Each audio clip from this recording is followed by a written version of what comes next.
Hi, I'm Joe Scacciaferro, and this is On Location.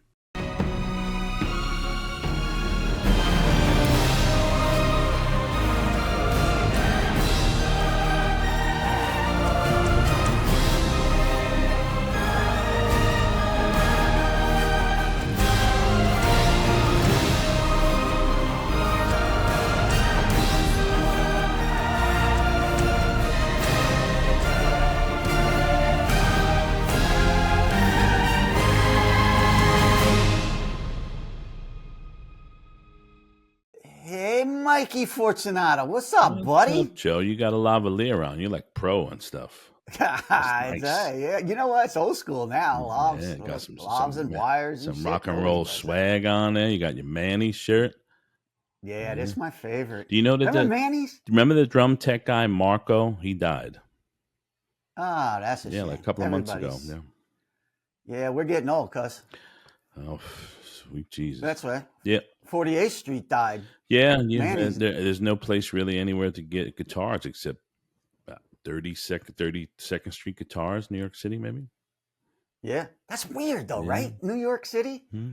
Is that like a is that talking what happened to the music industry? Yeah, I Is it mean, over? it's over. No one wants to go and buy. Well, I can't say no one. That's a blanket statement there. But no one wants to play guitar or drums or anything anymore. They want to be DJs and they want to be singers on American Idol. No one's woodshedding. Yeah, No one's smoking yeah, doobies, playing Eruption 5,000 times in the bedroom.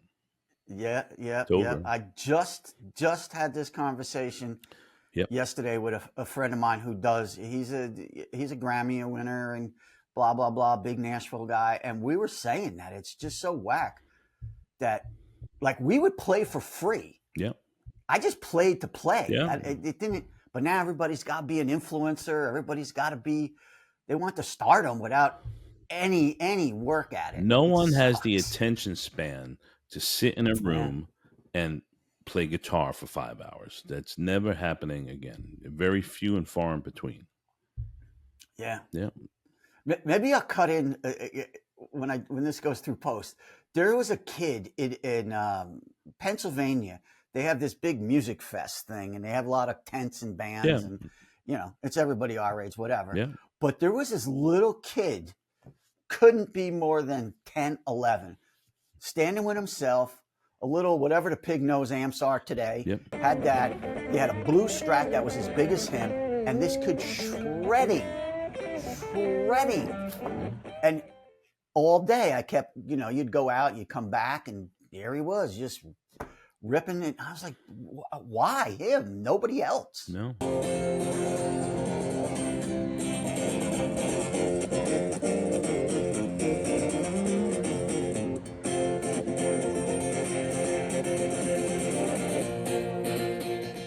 No. Like Nashville, there's music stores, there's famous music stores. People are playing because that's what Nashville's about. Country music is like the last saving grace of people being real musicians.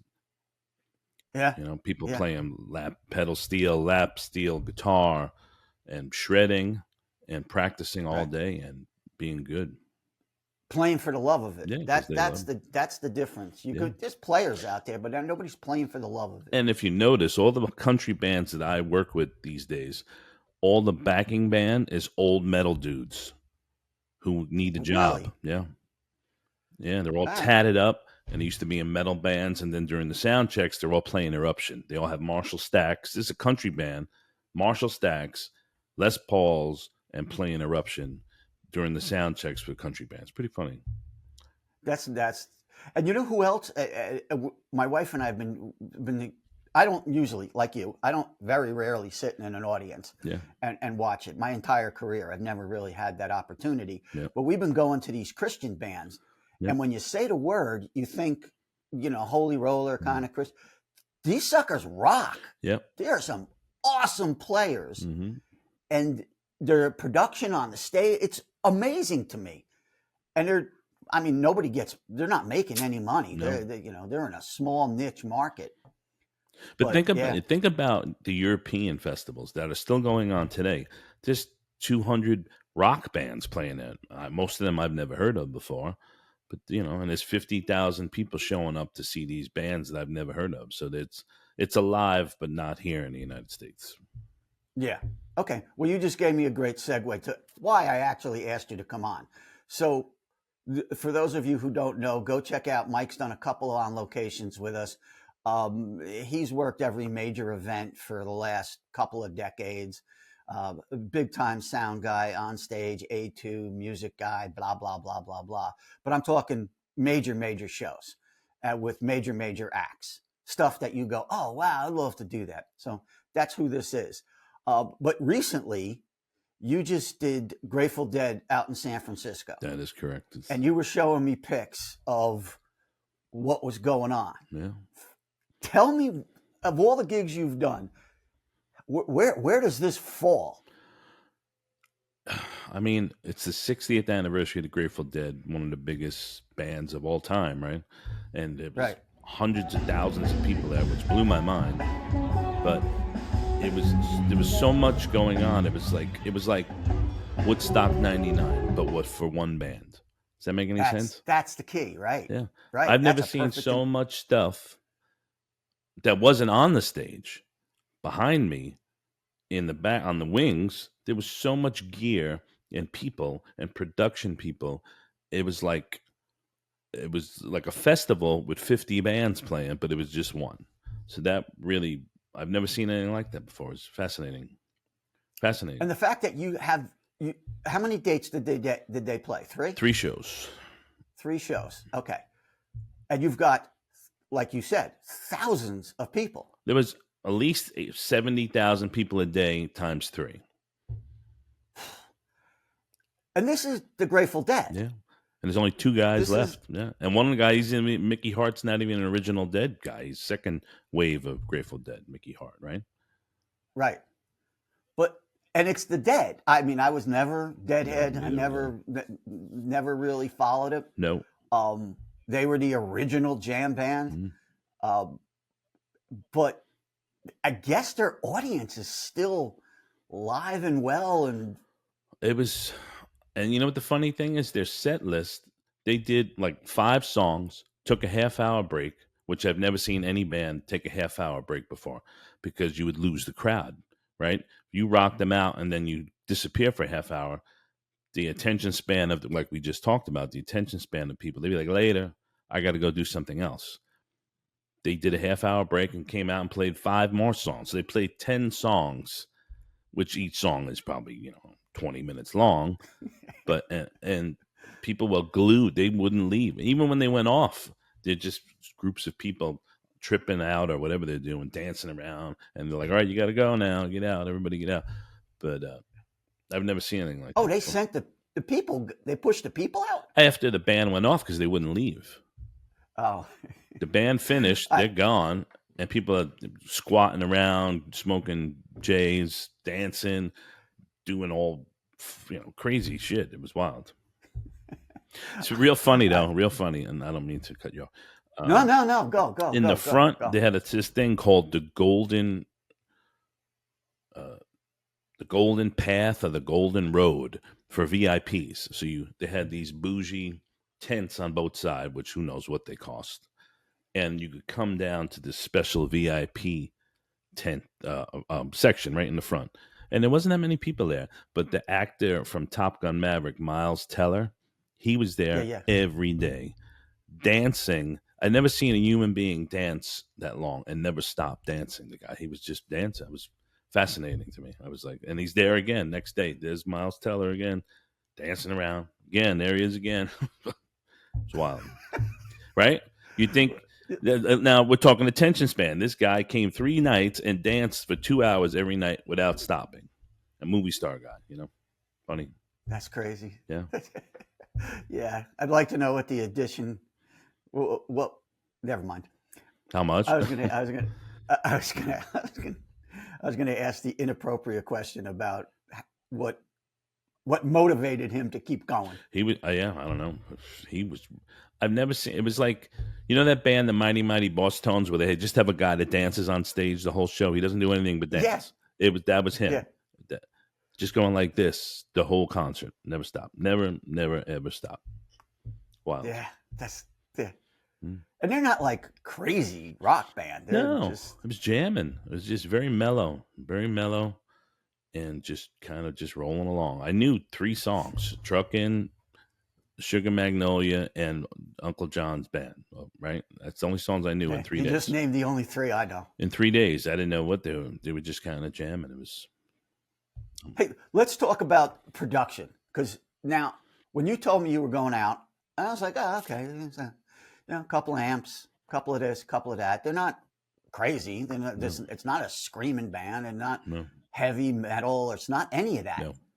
But tell me about the gear because when you came back, you were like blown away with the amount of equipment they had. They had 3 monitor consoles each. So each monitor guy did 2 guys. So it's like John Mayer and a guy. The next guy had this guy and a guy. The next guy had Mickey Hart and a guy. So 3 monitor consoles, 3 monitor techs, 3 stage techs for that. And then they had wedges, and I don't think anybody was on in ears. I think John Mayer might have been on in ears. I'm not exactly sure. And then you had then you had PA guys, then you had techs, then you had all these handlers backstage, and then it was just, I've never seen so much stuff in my life. There was cases. Say the stage is 50 by, no, say the whole length of the stage is 100 by 50 deep. Half of that was backline and techs. Wow. Bigger than like. Let me interrupt you for a quick second. So if you don't know what a monitor board is or what Mike just said, nobody does that. No, you don't really need to. I mean, everybody in the band, either they have in-ears, and old school, they had the wedges in the front, and that's what the monitors, that's what the band's hearing coming back. Yes. So the monitors, okay, the drummer wants to hear the bass player and it is and doesn't give a crap about the singer or whatever. So they set up different mixes for each wedge or each in-ear. Yes. But it's usually one guy Yes. who runs that. That is correct. Yes. This band's not complicated. No, and there was no Pro Tools. There was no tracks going either. It's not like a pop show where there's 35 tracks going with a click, and everybody got to make sure they have that click, or the whole show will just crash. So this is very simple. A couple of mics on John Mayer's amp. The only biggest thing on that show, which is the biggest thing I've ever seen in my life, was Mickey Hart has this giant percussion thing that's like 40 channels, just him, and he goes back there for 20 minutes and beats on all this stuff. There's like 40 microphones. There's so many microphones that I don't even know how you get separation of instruments, because there's 40 microphones just sitting there open, and he's just banging away on. I sent you a picture, so make sure you show you that. did. I'll put that up. I was like, what? And that's his thing. And they're right in the middle of the show. He stopped. Everybody goes off, and he goes boom, boom, boom, boom, and then he has this giant, looks like a neck of a guitar, but it's like 10 feet long, and he plays slide on it and makes noise like this whole. That's a whole world of its own. Fascinating. I've never seen anything like that. Yeah, before. when you sent me that picture, I was like, I don't even know what this thing is. I said it looked like a percussion rig, but not. No, but not it normal. was like 15 feet long, 20 feet long. It was on this old, like, so the band was on the front, and then there's a whole other riser in the back with this giant thing that's up in the air. I've never seen anything like that ever in my life. That's. We were doing the line check, and we did like, all right, it was like 50 something channels. So I'm like, all right, I guess line check's done. He goes, no, the line check's not done. We got to do that thing. So then it was like a whole, he's like, all right, he pulled up, the guy who does monitors for Mickey Hart just opened up another page, and it was another whole thing of, I was like, wow, okay. And that was like another 20-minute line check. Because you're obviously spelling line check. You go ahead. Well, yeah, well, you have to check every line check the lines. But when you're doing a remote broadcast or record, they have to get a level on every drum. So then you hit, all right, Tom 1, and that person's got to hit it. Everybody gets a level. The truck gets a level, and make sure it's not clipping or whatever or over modulating. All right, Tom 2. So now there's like Tom 3, Tom 4, Tom 5, rotor Tom 6, rotor Tom 7, crash cymbal down, boom, bongos, djembe 1, djembe 2, djembe 3, djembe 4, djembe 7, djembe. So you got to, and that's it's really tedious because the guy has to sit there and bang it until everybody gets a level. Everybody good? Okay. Next. So that it's pretty amazing. And Yeah. I don't know how they don't all bleed into each other because they're so close together. So if you're hitting a tom over here, you're gonna hear it over here because there's 5 other microphones. So now it becomes one Right. big wash of sound. Yeah. Good thing they're not Yeah. very loud Oh, on stage. that was the next question. Yeah. What was like the backline amp gear for them? The bass player had like an Ampeg one cabinet. John Mayer had his Dumbles, which are the real Stevie Ray Vaughan Dumbles, which is that's pretty amazing right there to see those Dumble amps. They don't make them anymore. The guy's dead. These are the ones that Stevie Ray Vaughan owned. John Mayer bought Oh, them. really? The actual The ones? actual ones, I think he paid like $200,000 for these amplifiers, and it's only 4 channels. So you had 2 heads, 2 cabinets, 2 mics on each. So 4 channels of that. What I mean, there's not really a lot going on. There's a piano player. He's got a piano, a Rhodes, and something else. Mickey Hart, he plays like this percussion rig, like his drum set. He sits in front of it. Then there's a drummer with a small drum set. There's not a lot. It's not like you. It's not like Emerson, Lake and Palmer going on here. So that, Yeah. but there's not a lot of And volume there's on no. stage. That's what I was just going to ask. So there's no. So that's why I guess they could get away with wedges Yeah. And because yeah, it's you're not not. screaming loud. So you're not over. It's not like Marshall stacks cranking. So you have to crank the wedges 10 times as loud so you can hear your voice over your Yeah. Marshall stack blasting behind you. There was none of that. It was and it's mellow. Yeah. Yeah. So the stage And you volume. said the. Well, let me go jump across here. You mentioned truck. So you were there with the record truck, Yes. not with the sound reinforcement on the stage. No, I was with this company called Music Mix Mobile that they have these recording trucks that they either record a concert. Well, they usually record every time, but they were broadcasting this concert to IMAX studios all over the world. So people could go to a studio in the Netherlands or whatever and see this concert, pay money, and see the concert live. Oh, so they were to like a venue, theater, whatever. Whatever, yeah. Just so if you're in another country and you want to see this, you'll pay because it's the 60th anniversary of the dead, and it was also on Sirius XM on Grateful Dead radio on Sirius XM. So your mics coming off the stage go to you, There's a and then split, so they just take the split. Well, actually, they didn't do a split on this one. They did a MADI stream, so they took the digital information out of the console. Like all the consoles hit this one rack, and they took the MADI stream out of the rack into a box. We have this little converter box, and it goes through the fiber up to the truck. So instead of patching 100 inputs analog, you just take digital information out of a console and send it up to the truck, and the truck sees it, and it pops up, decodes it, and then it puts it as a multi-track. Makes life much easier. is that common? That's the thing now. This whole MADI thing, yeah. Back in the day, they didn't have that. They'd hand you 50 XLR cables and you plug them into this big rack, and then that's how it would go up the fiber. It would be transferred to digital information through fiber optic cable up to the truck, and then they turn it back to analog and they put it in the console. Yeah, nobody's running copper. No, The snakes. no, No, not really. that's No, long, no. long gone, That's right? yeah, pretty much. Yeah, everything is MADI now.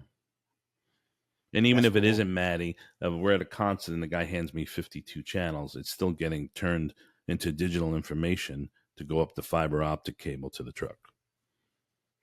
Yeah, that's So there's for less those noise who now. If don't you know. ran a copper cable a mile to a truck, you're going to get interference and signal loss. So A now lot of signal loss. so now it's fiber optics. Just like Yeah, Optimum, whatever it is, who Verizon, fiber optic. yeah, that's exactly Same same exact same thing. exact thing. It Yeah. all runs on light. Yep. So what was the audience experience? Did they have, as far as sound reinforcement wise, what was, did this just stage or did No, they they had have delay delays? towers. They had 6 delay towers going all. I mean, the place, it's the Golden Gate Park Polo Grounds, so it's pretty big. I guess maybe a mile from the front to the back. So they have delay towers. They time delay the sound, so the sound in the front of the stage is the same as the sound all the way in the back.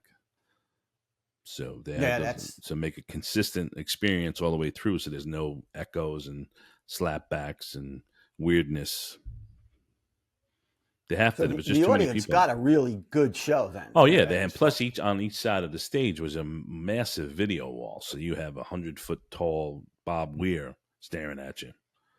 So they had cranking sound, consistent all the way through the back, and video screens. I mean, and they didn't really have a show. They had some trippy video going on when he was doing his drum thing. That was like, I guess, to help you trip out. Make you trip harder than you're already tripping. I guess. Yeah. What was the crew like? I mean, not you, but the band crew. Uh, Crusty old dudes. I guess they've been with them forever, and new guys, younger guys, old guys, young guys. A lot of smoke and floating around on the stage, but pretty. It was amazing, and the big bowls of candy everywhere. Big bowls of Was it candy. really candy, or was it No, just it was big candy bowls like that look Coles. like candy? It's like trick or treating. It was candy everywhere. That's Yeah, crazy.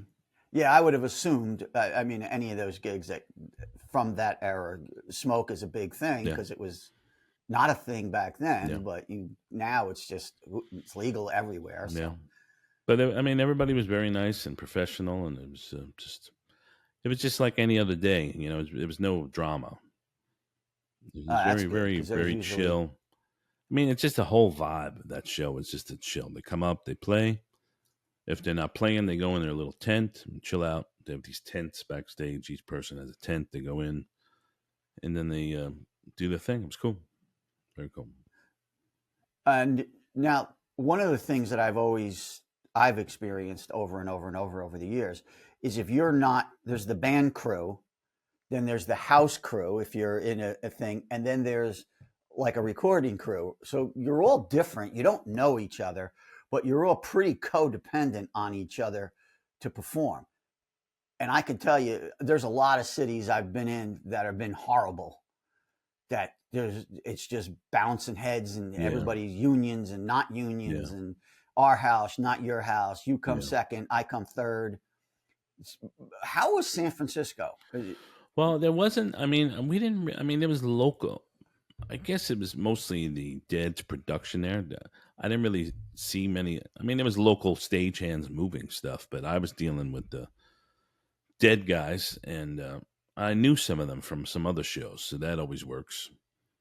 I've been doing this for a Mhm. while, so I kind of remember. They remember my face, and then all of a sudden, we're just loving on each other. So that's great, and they know this is a concert, but it's also a television show too.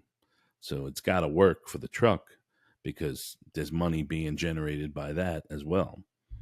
So if you It's screw, funny you say that because that was always in the earlier days. That was always the problem yeah, because the live only cared about the sure, live, and television was always second. yep, And television was really the driver yep, for why everything existed. sure, But that's why people, if you go back in the thing, and people always go, "Oh, it sounds like shit on yeah, television." That's because you couldn't get the priority that you needed to produce a decent sound for television, yes. and that's gone for you pretty much most of your Well, I experiences. notice now that everybody's rolling with their own Pro Tools rig or a guy that's mixing Pro Tools or something if there's some type of television aspect. So having TV trucks there that mix the sound becoming less and less because the band's already got a Pro Tools rig. So if it's not live, they multi-track the show and then they hand their mixer or their famous record producer guy, and he mixes it and makes marries it to the video, and then it's done. So they don't have to hire an audio truck. I'll tell you what's funny. One of the main reasons they hire a recording truck is for audience mics. They Uh, want audience mics. Then they'd only put four of them out. The band only puts either two or four out. So they don't capture the thing, the whole colossal, the enormo dome aspect of it. When we do a recording truck, I usually run 16. I ran 16 mics for that. So I had 8 mics on the stage, 8 mics hanging off delay towers. So you get this thing that they Wow. can't So you replicate. put let's talk about that for a second. So the delay towers, the mics, got to still come back to you, Hmm. and then that's got to feed to the truck. So we already know the path from Maddie, from you to the truck. How do the mics come down? They put a I have that little Matty box, and then I had a set of mic pre's. So I run all the audience mics from the stage to the mic pre's that goes down another piece of fiber to the truck, and then we put another fiber head at front of house with another set of 16 mic pre's. So all the delay ones go to that fiber head, and then go down another piece of fiber to the truck. So we And could are you running the Maddie cables from the towers down in the air or on the on the ground? ground. There's all yellow jackets all over the place because they have to get Wow. cables out to the delay towers anyway in the crowd to Yeah, feed the true. speakers. So there's already yellow jackets down. It's because it's only fiber cable. It's nothing. I just pop a little cable in there. Yeah, It's no yeah, big yeah, deal. yeah, yeah. Back in the day, we had the giant whirlwind cables that look like they're like this big, and you're dragging it for miles, and that was a pain in the butt. And there was always problems because of copper laying on the ground, power, all different things. Noise. Yeah, Yeah. yeah. Well, that's the other thing that was originally the big issue. People would lay a power cable next to an audio cable and run them together, and nobody realizes that power radiates frequency, and it just crushes the signal that's in the other cable because they're small, even though they're shielded. Anyway, um, so let's compare because you've done. I'm going to really tap your memory. You did the second Woodstock, was it? 99 when Yeah. And everything that burned down around me. I was like Snake Plissken running through the city. True. so you got the same size audience, right? Hmm.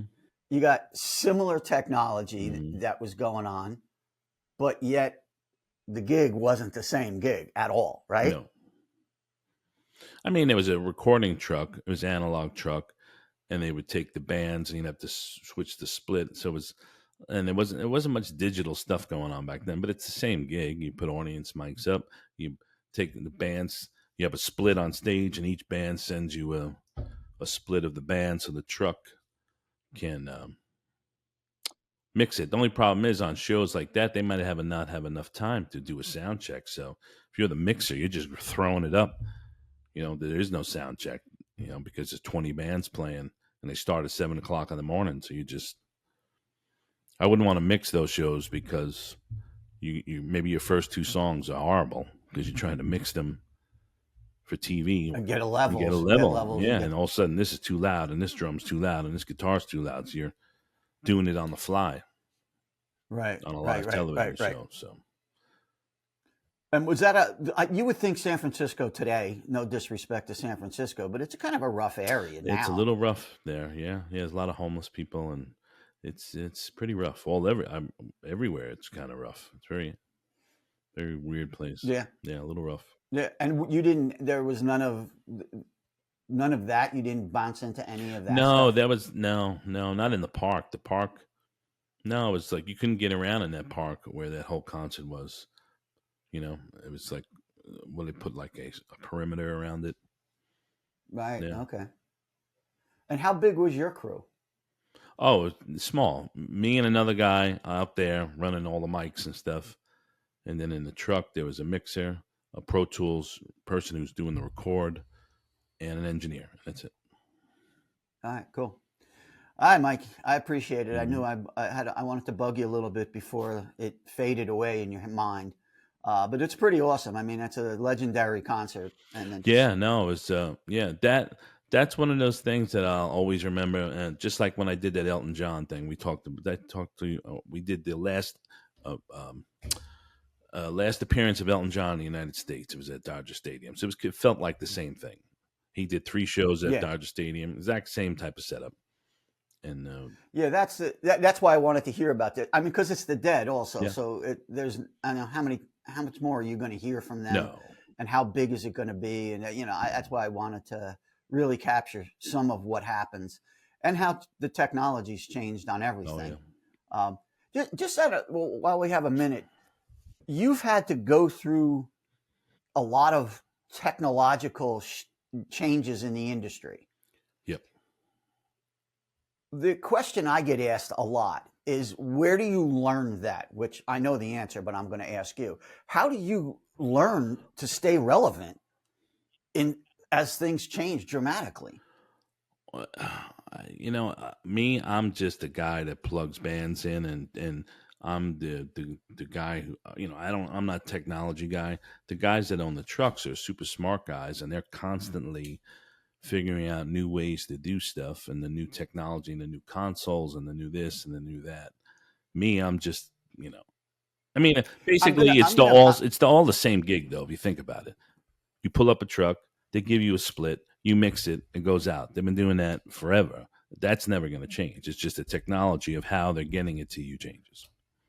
Yeah, and I'm gonna tell you, no, I don't agree with you, because that's what you just said is true about what you're doing when everything's going right. Yes. When things go wrong, you have to know, even just signal flow, you have to know, where do I go first? Where do I go second? Yes. So those those learned skills that you've picked up, you can't learn it while it's crashing. No. But I never went to school for anything. I'm just kind of out there, and I don't know. I guess I never learned anything properly.